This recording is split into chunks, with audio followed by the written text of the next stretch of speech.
You're listening to the Love Over Addiction podcast.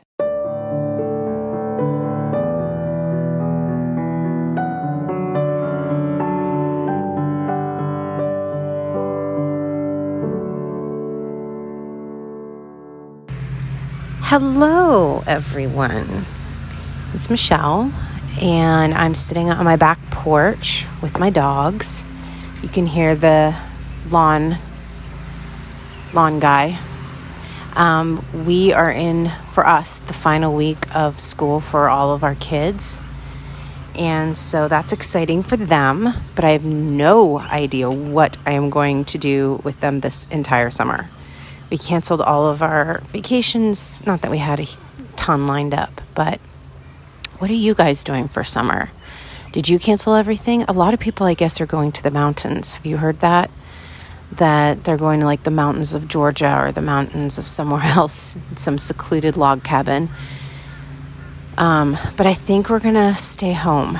I think we're going to hang tight, which summers in Florida are not the best. Super buggy, humid, yucky, but it is what it is.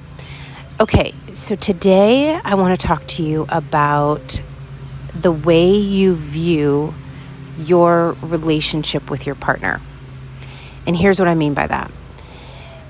I've said in the past and in some of the programs that there are three of you in this relationship.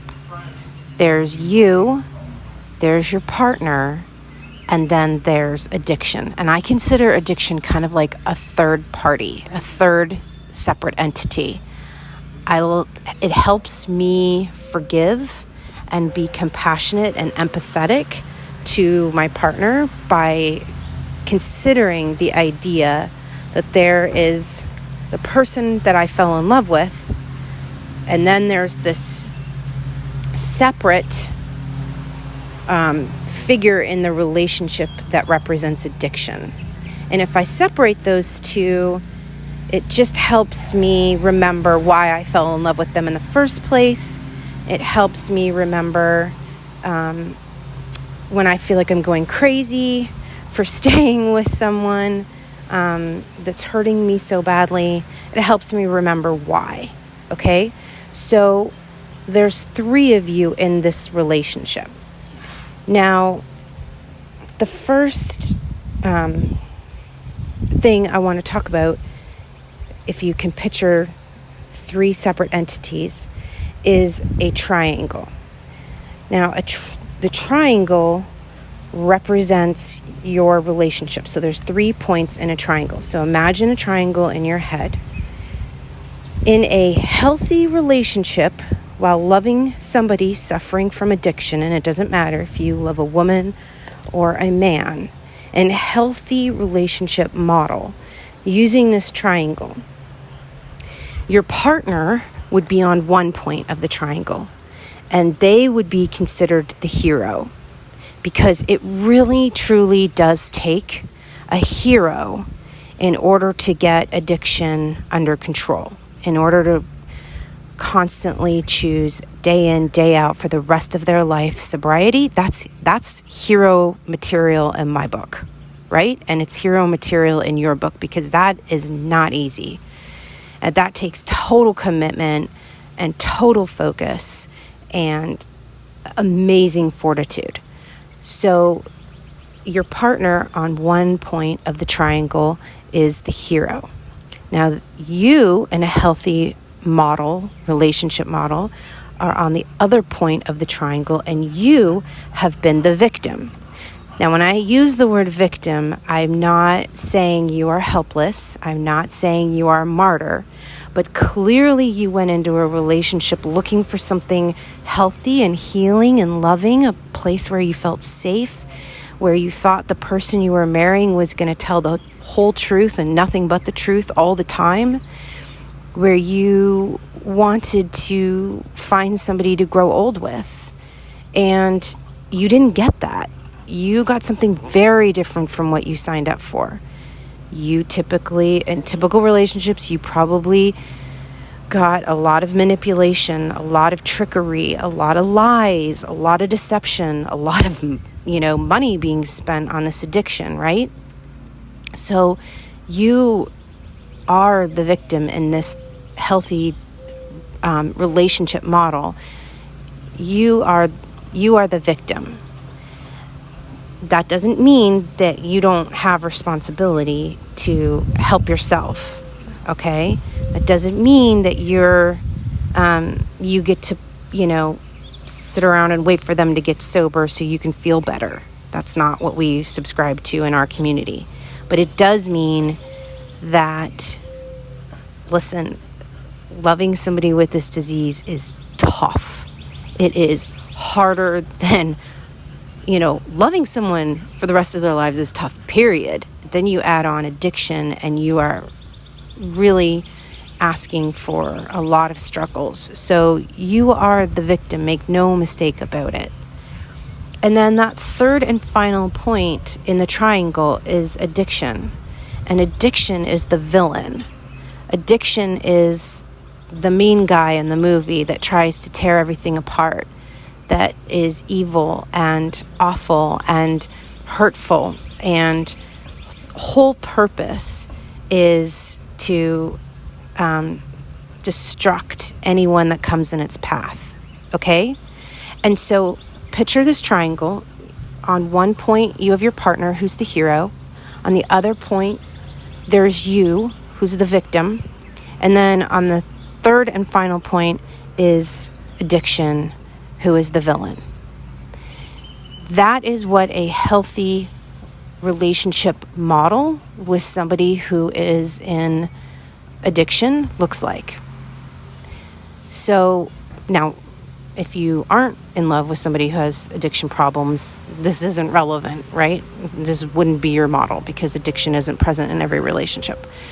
But here's the key to this healthy relationship model. Everybody takes accountability and ownership for their role and can clearly identify the other points in the triangle. So everybody agrees. Now, let me clarify that.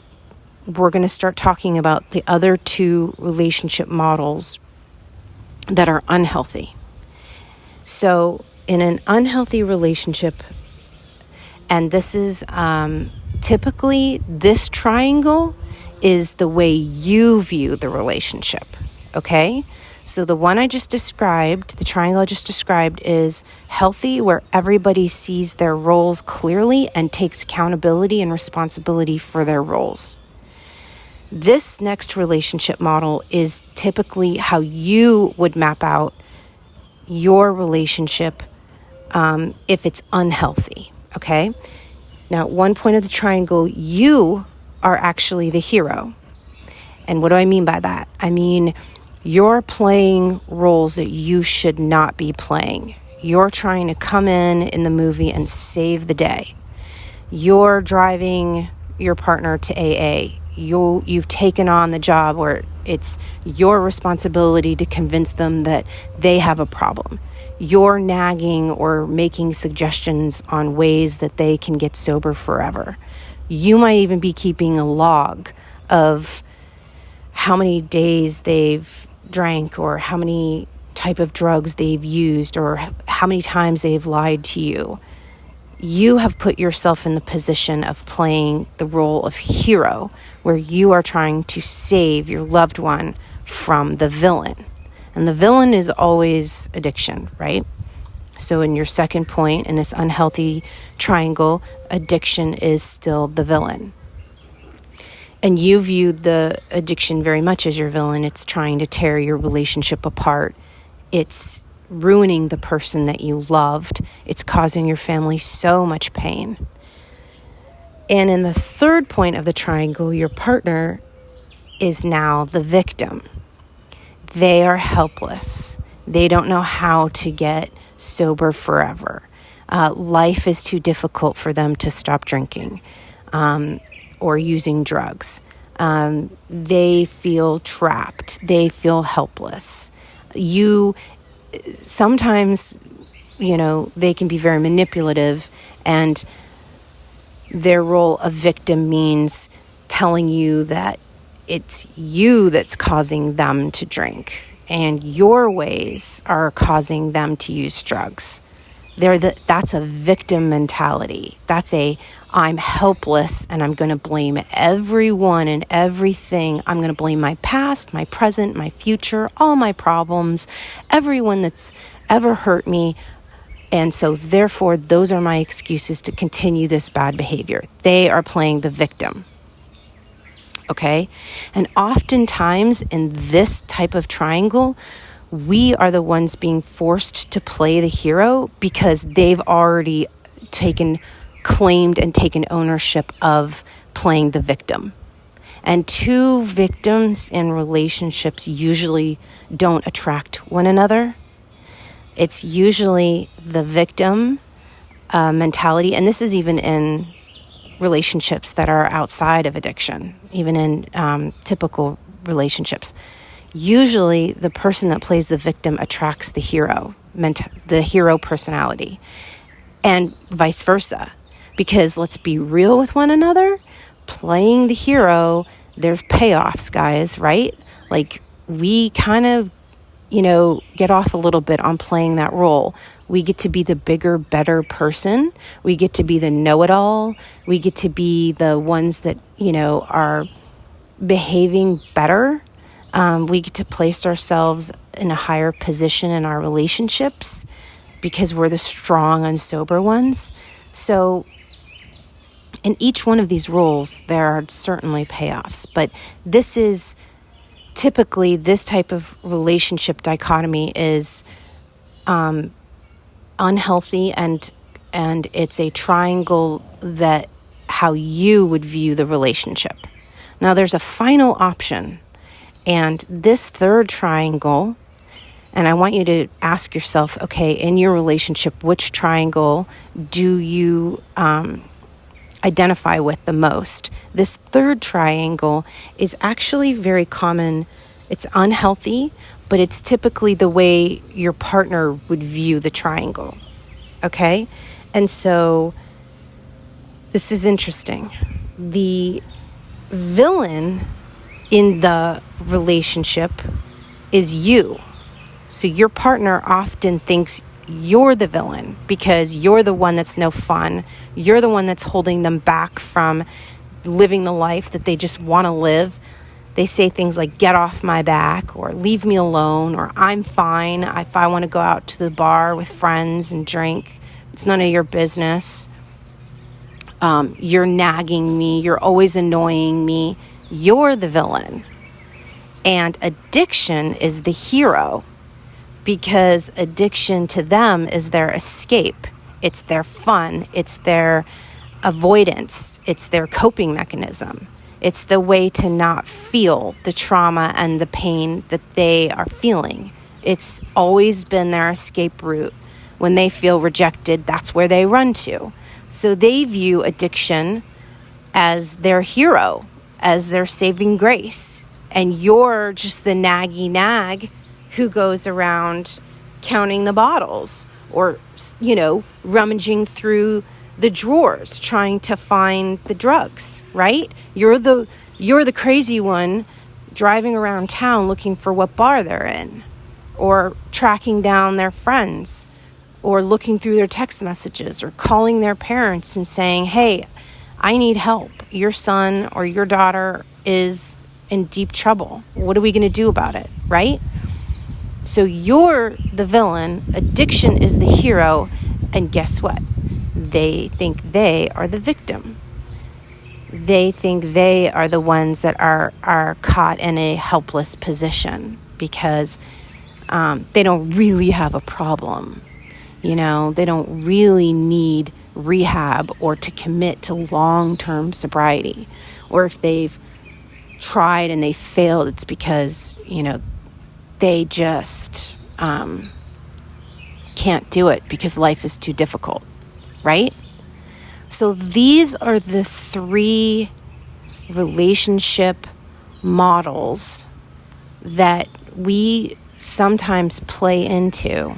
And today is just to help you clarify and simplify what model you're currently in. And here's the deal.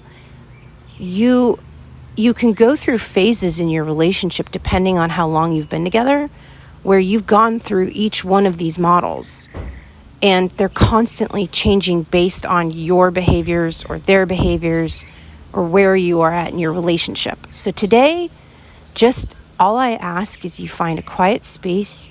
You can even get a notebook and a pen and write out these triangles and identify, where are you? Which one rings true to you in this relationship? And that simple task of taking self-inventory, of recognizing where you are at, is incredibly powerful. It's incredibly healing, and it deserves recognition and congratulations, because you are taking steps towards a better future. You are listening to this, you are researching, you are interested, you are applying what you're learning, and honey, let me tell you, it's going to be okay. If you are doing that, it is not about being perfect. You guys, it's okay to mess up. It's okay to get tired. It's okay to take a break. But one thing I'm here to make sure you know, sorry, my dog just barked. One thing I am here to make sure you know is that you can get through this, that things will get better, I promise you, and that what you're doing right now, just listening to me, it's good enough. It's good enough. It's a perfect step in the right direction. I've got your back. I'm here for you.